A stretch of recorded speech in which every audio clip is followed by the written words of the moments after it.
In West Africa, they study Quran on alwah, on a lawh, these wooden tablets. Um, they're very difficult to find in most parts of the Muslim world today, but children in West Africa, this is still the basic way that people learn.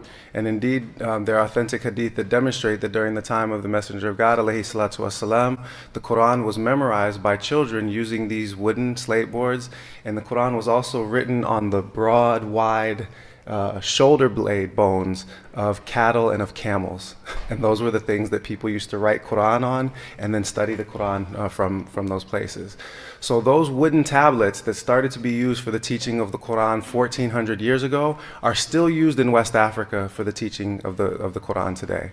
Because people in West Africa have been committed to the sunnah of how you approach the Quran. And while in many other parts of the Muslim world, people started teaching the Quran in schools that look like the white people's schools, and putting in people in chairs and at desks and putting them in classrooms with blackboards. In West Africa, people still learn the Quran on these tablets.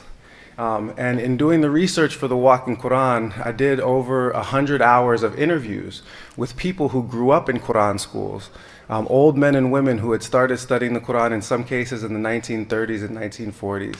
I collected accounts in Arabic and in French and in other languages about the study of the Quran in this region that went back 1,000 years, and there was always this deep commitment to learning on the Lawh. Quran schooling was extremely widespread as the basic institution for the spreading of Islam. There was no military conquest of sub-Saharan Africa that brought Islam to sub-Saharan Africa. Itinerant teachers and scholars were the first people to spread Islam to West Africa. And soon thereafter, local West African families began specializing in the teaching of the Quran on those wooden slate boards.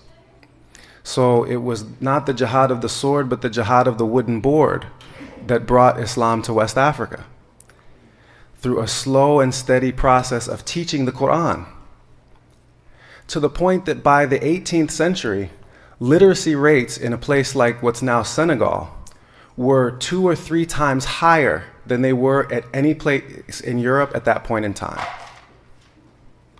And this is at the height of the Atlantic slave trade. Yes. The literacy rates in Senegambia, the historian Boubacar Bari wrote in the 1970s and demonstrated this, that literacy rates in West Africa are 2 to 3 times higher than they are for any place in Europe at that same point in time. And this is the time that Europeans are telling everybody on the face of the earth that they're the civilized people. And it's the time where they're putting Africans in the bottom of boats and selling them as slaves and working them to death on sugar plantations and tobacco plantations and cotton plantations and rice plantations, and developing an ideology that says that these people are subhuman.